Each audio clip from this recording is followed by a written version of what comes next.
Well, beginning of day 2, and the first business is to change the routing of this. Pretty much going to completely redo this some discharge so that it is routed more advantageously and is routed underneath the paneling rather than outside of it for this section of it. It's already underneath the paneling for the vertical section. We're going to move it around, and I'm also going to see, not sure I can do it, but I'm going to see if I can figure out a way to incorporate the mini split drain into it so that it is not exposed. But we'll see if that all works out. It's going to be quite challenging.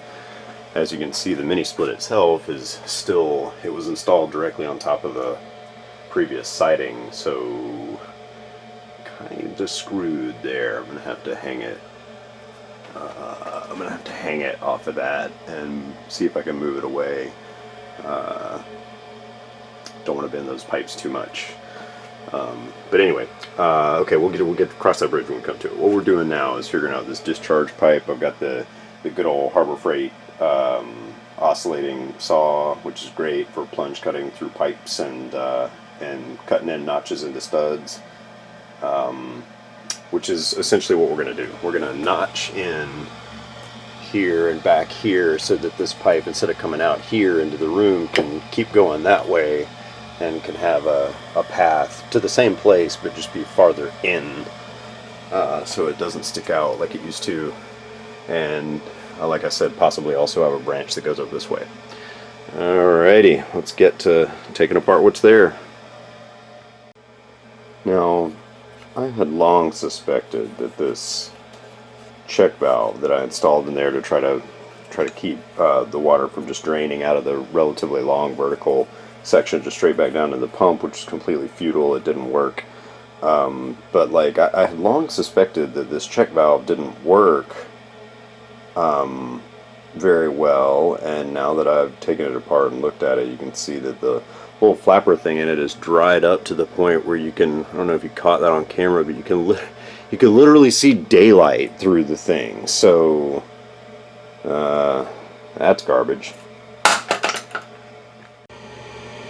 Some freeloading snails have taken up residence in my district. Now I can play the shell game. Alright, this just keeps getting deeper and deeper. So I have to get that out of the way to get this panel in, and this panel has to go in first because in order for me to have the inlet down there and an inlet up here in the side and coming around there, the only way for me to get those pipe inlets matched up with the paneling as tightly as I would like to do it is to install the pipe behind the paneling before the panel even goes up. Like literally install the pipe to the paneling and then install that complete unit there and then hook it up there and then put the side piece in. So that means you have to go first piece, second piece, then third and all the rest of this up here, and then finally the ceiling before we seal it all up. So it's not one thing, it's another. So now that means I have to move this away from the wall. And the way I'm going to do it is with this contraption right here. I'm going to make a swing arm, like the yard arm of a boat, and hang it from that and try to swing it out like it's a sail. You know, again, the goal here is to not bend those copper pipes any more than is required to do this. They're not going to break off or anything, but just trust me, you want to avoid bending those. So we're just going to swing it out enough, and then I'll secure it to one of these beams up here. Oh God, well, let's see how this goes. Yeah, that gives me a tingly feeling, and not the good kind you get from climbing a rope.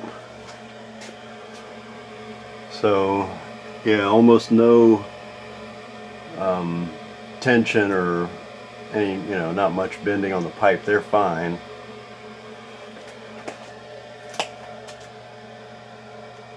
And it's hanging okay. I got that clamp holding it up to the ceiling. I mean, what have I got to lose? Like $1,500 worth of air conditioning? Whatever.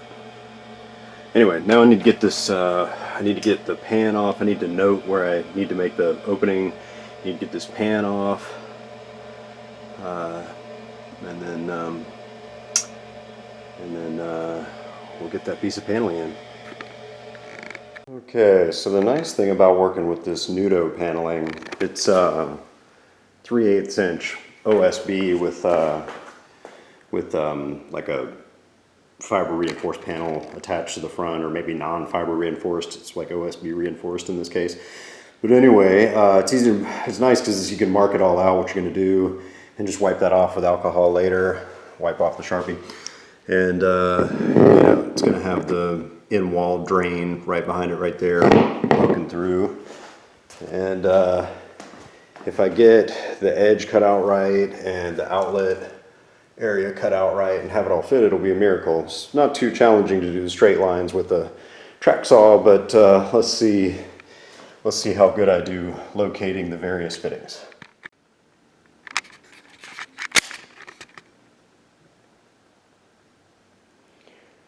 All right, well, that didn't take long. I'm precisely one cut in, and I made the first mistake. That was the part I meant to keep. Damn it. All right, well, hopefully that's the only one. All right, let's see if I can figure out which part of it I'm supposed to cut off this time.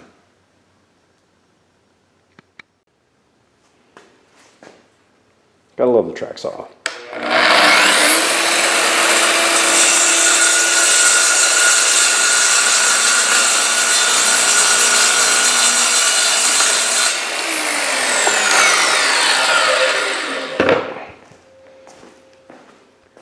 Really makes shooting the line pretty easy.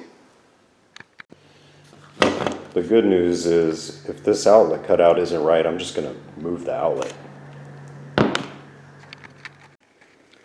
So when I don't have the right size hole saw, and depending on what your tolerances are, you never will, I'm going to make a template for the hole out of this scrap wood by using an infinitely adjustable fly cutter to cut the hole that's the right size, and then once I have that template, I'll use it to route out the actual holes in the material. Okay, so got pretty close on the first attempt. So that's precisely what I was going for. I mean, that's what everybody wants, is a good tight hole. But anyway, this will glue into that just perfectly, and then on the front of my paneling I'll have this very nice drain opening here. So, all right, now we're going to transfer that hole over.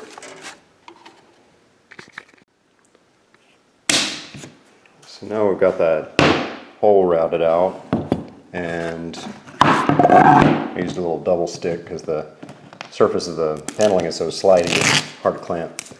So that leaves you with a nice, I mean really nice, smooth, perfect hole, not all jagged and nasty like a hole saw.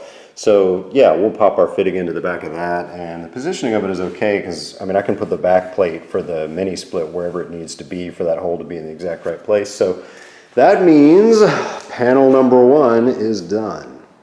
Alrighty. Alright, here we are, good few minutes later. We've got the place where the intake or the drain.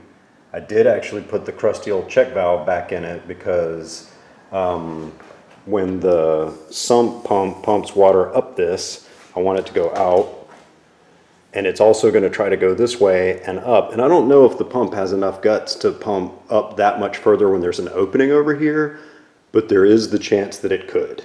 Now, with that check valve in there, even at like 90% effectiveness, it will not, because it just won't be able to get enough water to move that direction in the relatively limited duty cycle, because it's only on for just a few seconds. When the float valve turns it on, it empties the sump in, I mean, probably less than 30 seconds. So anyway, we're going to test that.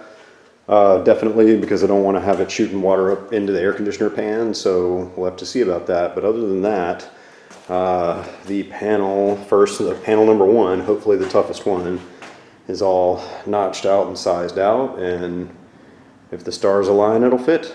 Let's see.